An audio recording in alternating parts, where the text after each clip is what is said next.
Hey everyone, welcome back. I'm Michael and we're going to be getting right back into some more Reddit stories. If you enjoy the video, make sure to leave a like and subscribe. Now, without further ado, let's begin. This story was posted by a user named Spee8 in the I'm starting to fall for my wife and unsure how to proceed. This is all a very complicated and sad situation. About 4 years ago, my wife and partner of 8 years passed away due to complications after the birth of our second son. I was deployed at the time and completely devastated. After flying home, I felt that nothing would ever make me happy again. My sons are great but overwhelming, so I asked a sister of one of my Marine buddies, Cass, to help out. She had been friends with my wife, not close friends, but she agreed in exchange for a place to stay. At the time, Cass was only 20 years old and in quite a bit of debt due to her extremely abusive ex-boyfriend, whom she had finally left about 3 months earlier. During the first few weeks of her helping out with the boys, she asked to borrow money to see a doctor because her hands were shaking. I happily obliged. She was an angel, doing all the cooking and cleaning and keeping my young family together. It turned out that she had developed some sort of neurological disorder, probably brought on by repeated abuse. At the time, it seemed simple. I had good insurance, she needed health care, I never thought I'd be able to move on from my wife, and she was afraid of intimacy. I agreed to marry her, but keep our relationship platonic. She promised not to burden me with her debt, and we signed a prenuptial agreement. I know this is technically fraud against the government, hence the throwaway account, but we were both so damaged and needed somebody, even if not intimately. The past 3 years have been about as good as expected, if not better. Cass is great, better than great. She keeps the house spotless, has food ready every night when I get home, and has been working overnights as a baker and almost has her debt paid off. Her condition has improved greatly thanks to the excellent medical care she was able to receive.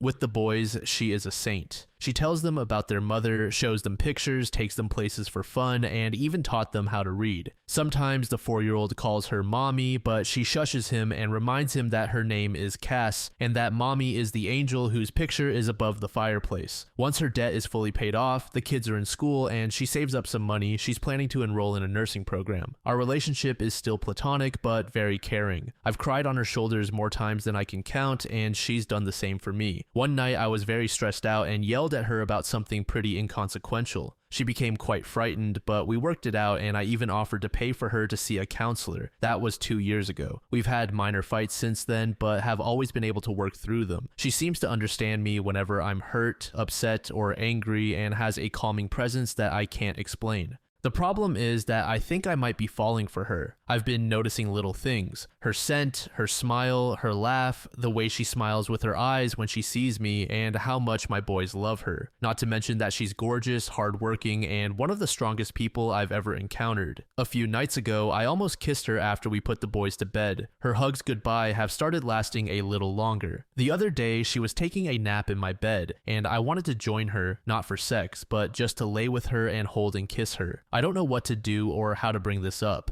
It's been 4 years since my wife died. I can only think of a quote from A Song of Ice and Fire books in which a character says, "When the sun has set, no candle can replace it," meaning that since his true love has died, nobody could replace them. That's how I used to feel, but there have been days where my thoughts have been occupied with Cass, and I haven't even thought about my wife. I feel bad about it. I still miss her, but I never thought I'd be able to move on. I feel guilty and disloyal. At the same time, I want Cass, not just sexually or physically, I want to be romantically intimate with her, not just as friends. I don't know how to bring it up. I don't want to scare or make her uncomfortable, but this is becoming more difficult than I could have ever imagined. I was thinking about asking her out for dinner, just the two of us, and bringing it up then. But what if she refuses? How can I gauge her interest? If it means anything, the other day she was having a hard time with the boys, so I brought home some of her favorite flowers. She was extremely giddy, gave me another lingering hug, and even kissed me briefly on the lips. I was taken aback, but she pranced around finishing dinner and putting the flowers in a vase. Edit. Forget it. It's been an hour here reading responses, and you've convinced me to tell her how I feel. I've called her favorite fancy restaurant and made a reservation. Her brother agreed to babysit for us and let either of us stay at his place tonight if things don't go well or if she feels uncomfortable about it all. She paid off her debt this morning and next week is our 3-year anniversary, so this feels like perfect timing. I'm going to tell her at dessert. I'm nervous as hell. Update. Everything went amazing. Just got home. Love Reddit. I will update tomorrow. Time to go make out with my wife. Update 2, last night was hectic as hell at first. Our younger son had eaten what he called a giant fuzzy spider, and Cass wanted to take him to the hospital even though he was fine.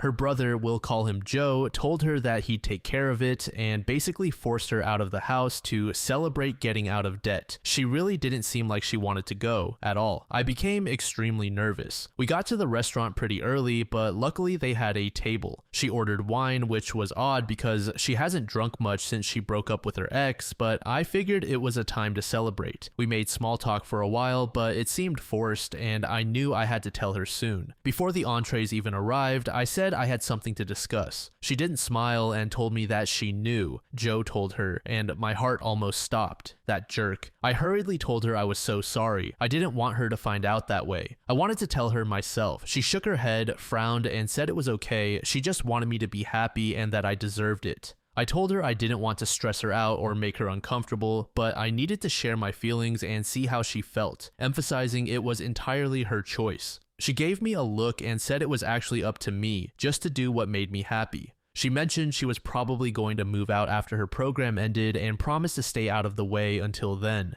It was then I realized something was off and asked what Joe had told her. She said he'd claimed I wanted to take her out to dinner to confess I'd developed feelings for someone else and wanted Cass's permission to ask this girl out. That's when I realized Joe had set me up for the most dramatic pickup line ever. Our entrees arrived and I explained that yes, I developed feelings for someone, I just didn't want it to ruin what we had. She assured me it wouldn't change anything. She still loved the boys and would keep caring for them and the house. I clarified I wasn't planning to ask this girl on a date and she asked incredulously why not. Then I delivered my smoothest line ever, because I'm already on a date with her. Thanks, Joe. He must have known about the plan and orchestrated that line perfectly. She gave me the look she reserves for my sons when they say things like, I'm going to the mall alone, or I have a girlfriend named Tammy. Then she looked away, smiled, shook her head, and asked, really? I nodded and told her I cared about her more than anyone else alive, loved our family, and had fallen in love with her. She took a sip of wine, rolled her eyes, and said, about damn time, Alex.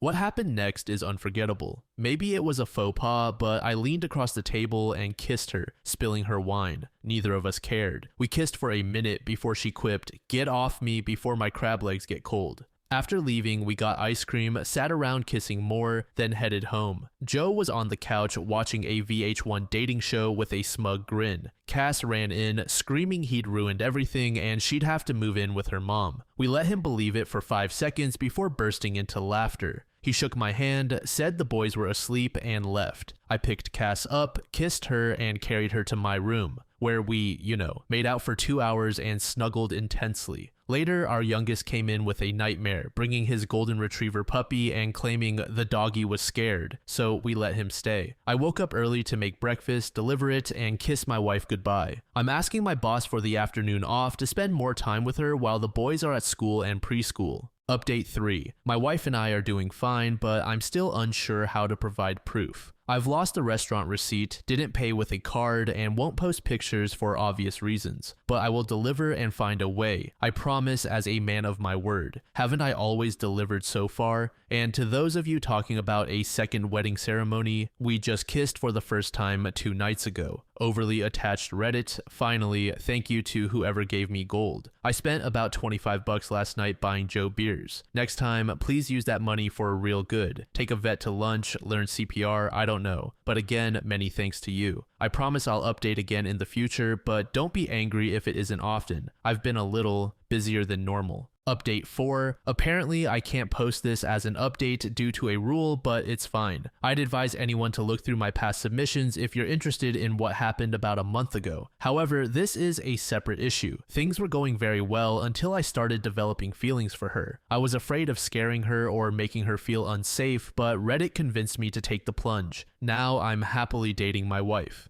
Hey everybody, I hope your workday is going well. Mine has been chaotic. Everything has been wonderful lately though. It was somewhat strange at first explaining things to our friends and family, but most had already figured it out, including my sons, who act as though nothing has changed. I'm pretty sure the little troublemakers knew the entire time. Anyway, last night I came home to find Cass acting off. Dinner was burnt and she was drinking lightly. I asked what was wrong, obviously concerned, and she told me her ex-boyfriend got parole last week. I was stunned, as she should have been able to testify at his parole hearing. Apparently, the crime he was incarcerated for was unrelated to the abuse. Cass had been assured it would imprison him for at least a decade and too afraid to testify against him or press charges. Apparently, he'd been arrested for a felony, and while detained, he asked her to post bail. Instead, she asked my first wife for help moving out and moving on. I don't know what to do. I don't think we have legal avenues to send him back to prison. She's guilt-ridden for not going to the police and is now deeply upset. I'll ensure her safety. If he tries to contact her, I'll pursue every legal measure to prevent him from even approaching her. I've taken today off work, but promise to have friends check in throughout the day once I return. I don't know how to make her feel safe. I've contacted my lawyer about filing a restraining order and he said it should be straightforward, but she's a wreck. I just don't know how to reassure her that she's protected. I doubt this man will show up, but I know exactly what I'll do if he tries. Update 5. First, I'd like to apologize for not keeping you updated. I've honestly just been pretty occupied with life lately. Last night, I had trouble sleeping, so I was browsing the internet when an article about Reddit came up and I thought, I wonder how those nice people are doing. Then I signed in and realized that a lot of you really care about how my life is going with Cass. The answer is that things are going pretty well now. Things got tough for a while when her ex was released from prison last year though. She was so afraid that he'd contact her until he did. I remember that night like it was 5 minutes ago. Somebody rang our doorbell and the oldest son answered. He asked for Cass. She told the boys to go upstairs and gave me a look and I knew, but she didn't look scared. The man apologized and begged for forgiveness, asking for a second chance. She was so brave. I wanted to confront him, but she told him no and asked him to leave. He did, and he tried to contact her a few more times before we got a restraining order against him. Last I heard, he moved upstate to live with his father or something. Around this time, her brother Joe also got into a really bad car accident and ended up having to move in with us for a while. He's a great guy and one of my best friends, so we didn't mind, but it was a stressful time. About 7 months ago, we finally consummated our marriage, I guess you could say. The boys are doing great and are really happy. Cass got a pretty good job and loves it. We're expecting our first child in February and couldn't be more excited. You could say that life is pretty good. I'll be around for another few hours if you guys have any questions. Update 6. It's a girl. Technically, she was born early in March, but I didn't want to make the title "It was a girl." Sorry for not updating, it was a pretty rough pregnancy, but everything turned out great. Little Therese was 21 inches and 9 pounds at birth and as bald as I am. She's way easier than the boys were. She hardly ever cries and is the most photogenic baby ever. Our youngest son is completely smitten and always tries to help. It's less cute than you think. Joe is also doing okay. His back is still bothering him, but he's dating a girl who actually went to my high school. He's pretty happy with her, and we're all very happy for him. Other than new fatherhood, there isn't much to update. I'm home watching the baby today while Cass is out, so I should be around for a while. Felicia Lou said, "What a beautiful story of tragedies combining to create happiness for all. I'm so glad they found each other and that the boys are so happy and loved. As for defrauding the government, I don't see it that way. The law doesn't require married couples to have sex or procreate, yet." Double Chocolate said, "Time to log off and be productive. I don't think I'm going to get more wholesome than this today. I don't even care if it's fake. I'm saying it's real and everyone lives happily ever after." This second story was made in the Relationship Advice subreddit by a throwaway account. The post is titled, "I think my son is going to come out to me later this month. How do I make sure it goes well? My son is gay. I knew when he was 5. My wife claims that she knew when he was 4. We're fairly competitive with each other, so I think she's just trying to beat me. My family leans toward being anti-LGBT. They don't hate LGBTQ individuals, but they often comment on it. My wife's family doesn't really care. They're accepting of anyone as long as you respect others. My son has tried his best to hide his orientation. It's worked fairly well so far. He's had a few girlfriends and even took his girlfriend at the time to prom. We thought he might be bisexual, but he never had the same look on his face when he saw a cute guy compared to a cute girl. He and his friend Dakota have been hanging out a lot recently. I think they're dating, but it's hard to tell. In the weeks leading up to June, my son has been acting strangely, and so far this month, he's still acting odd. I'm thinking with it being Pride Month, he wants to come out. I assume he's afraid to tell me because he thinks I share my family's views. I don't want to steal his moment by telling him I know, but I can tell something's troubling him. I asked him if he wanted to go out for lunch later this week, and he turned me down. Do I wait for him to tell me, or should I tell him I know? Should I joke about how obvious it's been to me for over a decade, or is this a serious conversation? I only want what's best for him, and if he is dating Dakota, he's doing pretty well for himself. Update. The evening I posted, I spent a few hours reading and rereading the comments. I was trying to work up the courage to have a conversation with my son, not because I was afraid of the answer, but because I was scared I might say something wrong and damage our relationship. A lot of you gave me the courage to start a conversation. I decided it needed to happen that night or else I'd lose my nerve. As soon as I knocked on his door, my mind went blank. I asked him if anything was wrong and if he wanted to talk at all. I said I had noticed him acting differently over the past few weeks and wanted to make sure everything was all right. He said he was feeling a bit sick recently, and that was probably what I noticed. I didn't want to push too hard, but many people said I needed to make sure he knows how I feel. I told him that if anything was wrong, I hoped he would talk to his mom and me. We love him and just want what's best for him. The Sunday after I posted was Father's Day. We had a family dinner, just the wife and kids. We had cake and presents, and after opening the gifts, I told the kids I loved them. They are the best gifts a dad could ask for, and I'm so proud to be their dad. I told them I don't say it enough, but I want to make sure they know. After dinner, my son came downstairs and asked if we could talk. He looked visibly nervous and his voice was shaking. He stumbled over his words before saying that he's gay. Ever since our daughter, his older sister, was born, my wife would say that she loved the kids so much she just wanted to squish them. My son started saying it back before hugging us as tightly as he could. It became a bit of a tradition that the tighter you hugged, the more you loved. When he told us he's gay, my wife and I nearly squeezed the life out of him with how tightly we hugged him. We told him we loved him and were proud to be his parents. We ended up talking for about 2 hours about everything going on in his life. He and Dakota have been seeing each other for a few months. In mid-May, Dakota said that he loved him. My son wasn't ready to say it back, and Dakota didn't pressure him. He wanted us to know about Dakota before admitting that he's in love as well. He told us that Dakota was kicked out at 17 after he came out. When Dakota came out, he thought his family would be supportive, but they weren't. They kicked him out on graduation day, and he's been on his own since. He offered my son the spare room just in case the worst happened, and we did kick him out. We invited Dakota over for dinner to get to know him better. He's a great guy and isn't afraid to help out. My son is really lucky to be dating him. My son is a much happier version of his normal self. My daughter is a bit upset that her brother found a boyfriend before she did. Obviously, she isn't serious. She really likes Dakota as well. Thank you again for all the help and advice. I'm glad I was given the push to check in with him. Hopefully, other parents can learn from my mistakes and experiences.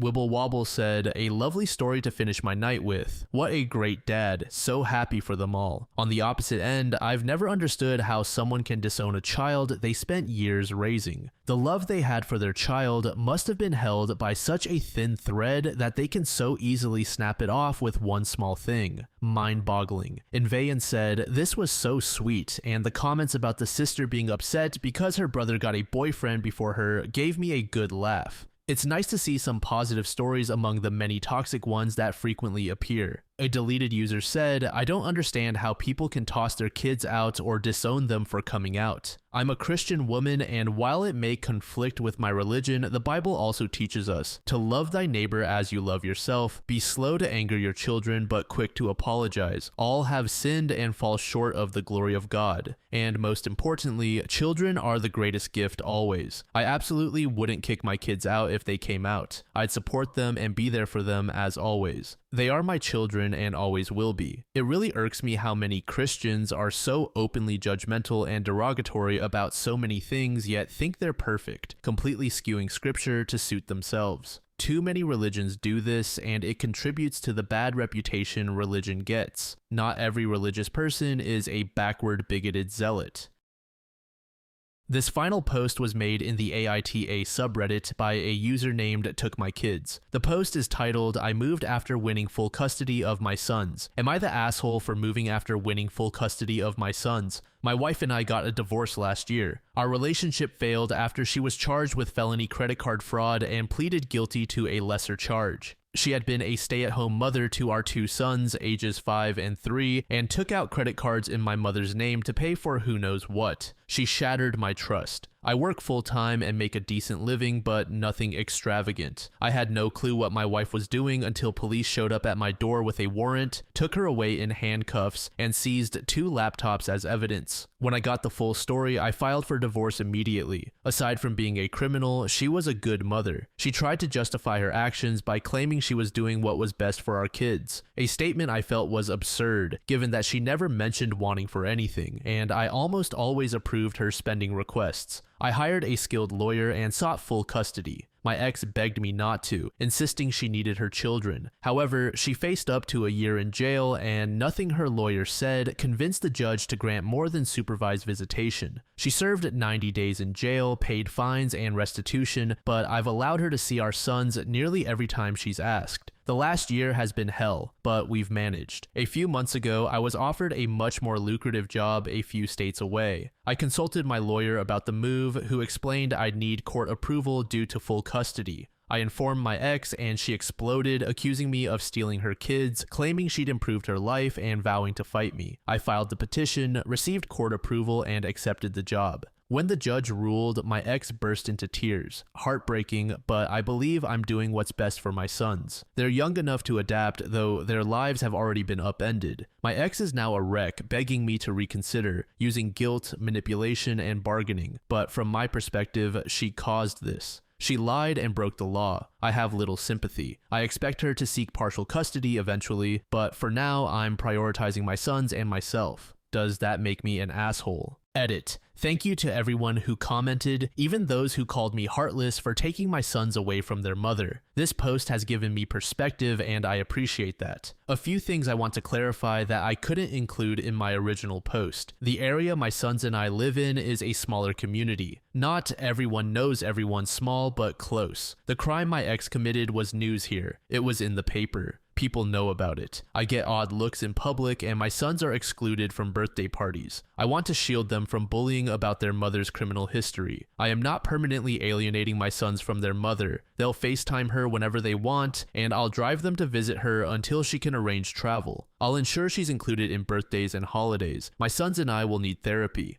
Our current area lacks mental health resources. My new job offers on-site childcare, counseling, and therapy we couldn't access otherwise. The schools near my new job are vastly better than our previous ones. If my ex rebuilds her life and moves closer, I'll support it. If she petitions for shared custody, I won't oppose it. Until then, she'll have only court-supervised visits. I won't request court-ordered child support, we don't need it. To those who say, but she's their mother. Yes, she always will be. I remind my sons daily that their mom loves them and wishes she could be with them. Though angry and resentful, I work hard to ensure my feelings don't harm their bond with her. Update. I've received many requests for an update on this situation, and since a few things have changed, I figured I'd provide one. I did end up taking the new job and moved with my sons. We've been settling into our new lives quite nicely over the last month, and things have been going really well. My sons love the new house. They've made friends with some other kids their age in the neighborhood. My job has been going well, and I couldn't have hoped for things to go better than they have. I got both of my sons into a great therapy program, and the 3 of us have also been doing counseling sessions together. My boys have been adjusting amazingly well, and I'm so happy and proud of how they've handled this. We've made 2 trips back to see their mother since she is still in the process of figuring out what she will be allowed to do in relation to her probation. We've also been doing many video calls a week with her. My sons still don't fully understand why their mom isn't here with us, but they seem to grasp that this is going to be their new normal. In comparison with how well my sons and I are adjusting, my ex is the complete opposite. She is still very angry with me and thinks I'm a complete jerk. She's frustrated with the process of going through the courts to be allowed to move, frustrated that I'm not willing to drive our sons back to see her as often as she'd like, and feels she's being marginalized in their lives and that I am pulling them away from her. When she was complaining about all of this during our last visit, I reminded her that all of those things are consequences of her own actions, and she blew up at me, saying I am kicking her when she's already down and that I didn't need to take her sons away from her. I told her how well our sons are doing and how happy they are, and she should be proud of how strong and resilient they've been. She then started begging me to please move back so that she can be closer, because she's not sure the courts will allow her to move and the process is taking too long. I told her that wasn't going to happen, but if there's anything I can do with the court process, I would be willing to help if I can. I reminded her that I haven't said anything about her not paying the court-ordered child support, but that our boys seem to be in a much better place already, and I'm not going to take that away from them. Every time we have a video call with her, as soon as she says goodbye to our sons, she starts asking me to consider moving back home. I tell her every time that it's not happening. I'm not a robot, and I do feel bad seeing her so desperate and distraught, but when I look at my sons playing and laughing with their new friends, I know I've done the right thing, no matter the cost to my ex. Update 2. I have full custody of my 2 sons with my ex-wife. For some backstory on our relationship and why I have full custody, see my past posts. Since I now live a few states away from where my ex-wife resides, I knew this holiday season would be difficult. For Thanksgiving, I made the drive back to her place so she could spend the holiday with our sons. During this visit, I discussed plans for Christmas and told her that due to potential winter weather and the pandemic, I would prefer not to drive the kids to her again for Christmas. She didn't like this and became upset, accusing me of isolating her from the kids. This was after I had just driven hundreds of miles so we could spend Thanksgiving together. I told her this was not up for debate and that we could plan something for the spring once the weather warms up and the pandemic hopefully subsides.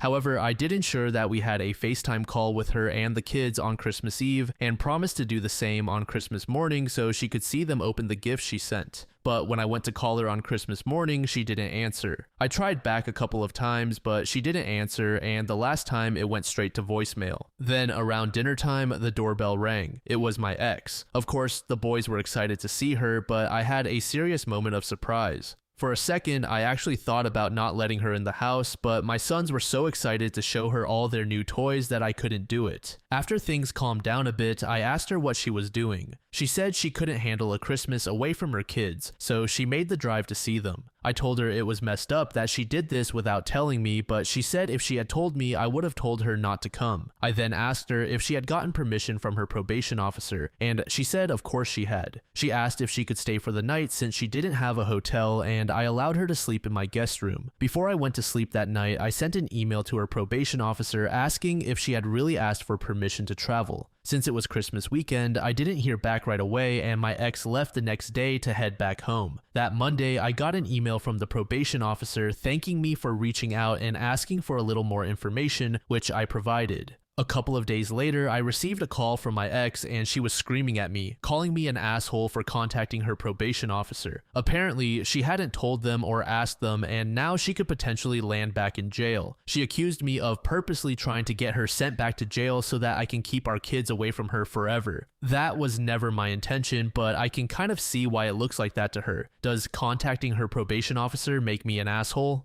Chris G. Spalding said, for someone claiming to have the kids' best interests at heart, many of those commentators were ignoring the fact that the kids didn't have access to therapy and were being ostracized, and that's what stood out the most to me. To this comment, user Uttercockwumble said, small towns can be cruel and have long memories. Those boys would have been outsiders their whole lives if they had stayed there. Jasmina said, I mean, she put herself in this situation. I bet it was all nice while she spent over 30 grand, but now it's bad and everybody else's fault that she put herself in this situation. I also have to like how he is portrayed as the soulless person when his ex-wife turned everyone's life upside down with her actions and is still doing so. Why do things legally when you can play hide and seek with the laws and give your kids even more heartbreak when you get caught? I can also totally understand why he wouldn't want uninvited guests. What if they weren't home? What if he had planned something else with the kids? What if his mom, whom she scammed, was there? Or what if he had a new partner there? Thank you so much for making it to the end of the video, and thank you also to partner of the channel, Gamersupps. Use code DLAM to support the channel and get 10% off of your purchase, link in the description. I'm sure many of you like me have a hankering for daily caffeine, so go check them out. Lately, I've been a big fan of Titty Milk and Acid Rain, but they've got dozens of other flavors for y'all to try out. Anyway, thanks again for reaching the end, and I hope you all have an amazing passage of the next 24 hours.